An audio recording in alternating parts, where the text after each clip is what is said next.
Thank you, Tony Shiloh, for having me on Wednesday Excerpts. It's such a pleasure to be here. My name is Ifueko Ogbomo. I am a poet and storyteller, and today I'll be reading an excerpt from my debut novel, A Divine Romance.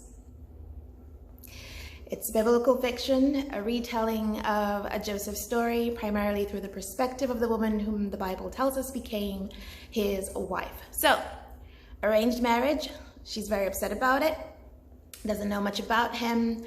The first meeting has gone disastrously. She is furious. He has asked for her presence in the gardens, and she's on her way to serve him a piece of her mind. Here we go. Asenath closed her eyes for a moment to regain her focus. Then she began the tirade she had rehearsed en route to the garden. "Your Eminence Zaphneth Pania," she said, bowing slightly. "You requested my presence. I cannot imagine why, given the circumstances. I can only assume you have no desire for it.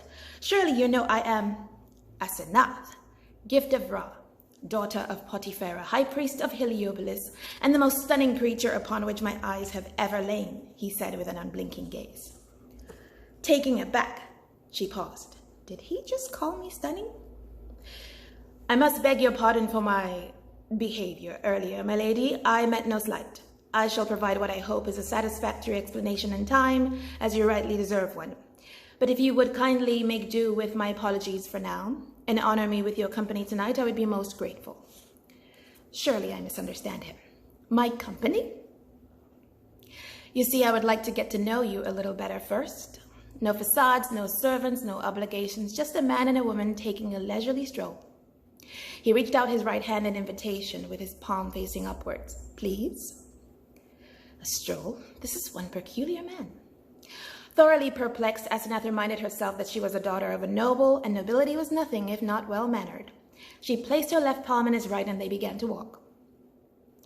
"What do you think of the garden?" he asked, making a sweeping gesture with his available hand. Asenath gave a cursory glance around. "It's a garden." If he caught her reticence, he did not let on. Unperturbed, he asked, "Have you a favorite bloom?"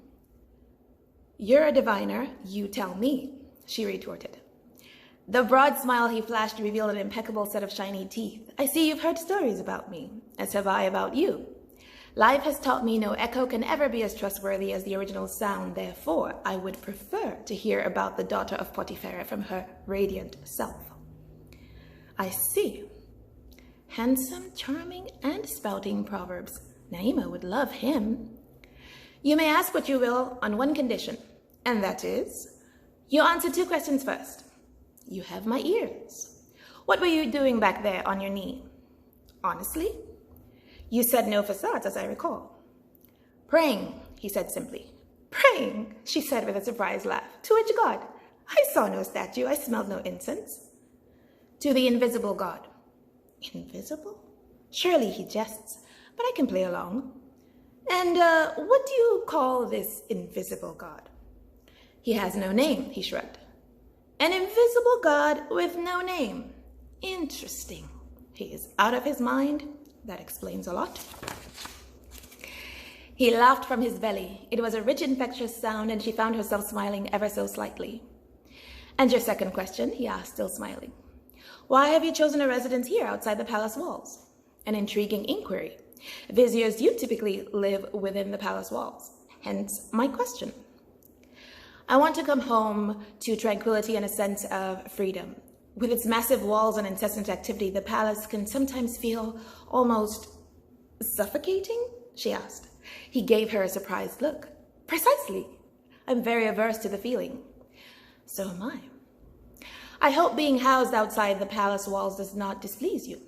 "I have lived outside the palace all my life. Why should it displease me now?" "I'm delighted to hear that." "We are well within the vicinity of the outer court, which houses other nobles. I simply chose a residence in its less popular southwest quadrant. Besides the serenity and sensational seaside views, there's another advantage to being here." "And that is?" "Heightened security.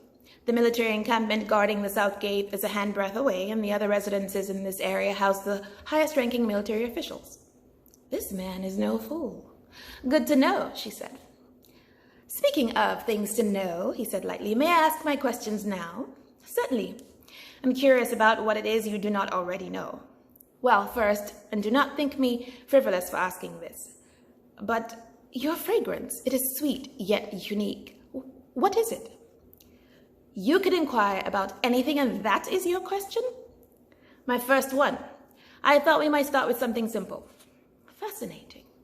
It is a special scent made from a mixture of flowers and spices. My great-grandmother passed the recipe down. All the women in my family wear this fragrance. Intriguing. And does it have a name?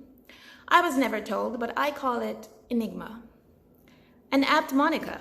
Now, there's something I have been curious about since I first heard of you. Is it true that no man other than your father has ever seen your face? Not since he veiled me at the age of 11. Yet you would show it to me? He asked, clearly amazed. By the life of Pharaoh, do I have a choice? It is customary that a man unveil his bride on their wedding night, she said pointedly. His face reddened slightly. Of course, forgive me, he said, shaking his head. It is just that I feel gazing upon your face would be a rare privilege, one that should be earned by love, not granted by law. Love? Asenath asked, surprised. What is love to you? I believe there was an agreement, my lady, he said, stroking an invisible beard on his chiseled jaw. His Eminence is asking the questions tonight. Asenath could not stop herself from smiling. He might be of unsound mind, but this man is definitely not boring. As you wish, your Eminence, query away. And query he did. He asked about her childhood, her parents, her likes and dislikes, her hopes and dreams. They must have circled the gardens multiple times, but she could not remember a single flower or plant she saw in them. Neither could she recall ever having a more delightful conversation. He posed questions that challenged her mind. His manner put doubts in her assumptions about the way men treat beautiful women. Before he escorted her to her chambers, he asked her if she would give him the pleasure of her company at dinner the next night. He did not demand it or command it. He requested it. Asenath barely slept that night. She was going over the events of the past day. When she did eventually fall asleep, just before dawn, it was with the astonishing realization that over the course of the past day, the feeling in the pit of her belly had metamorphosed from anxiety into anger and then anticipation. A Divine Romance by Ifueko Ogbomo, in stores everywhere now. Thank you.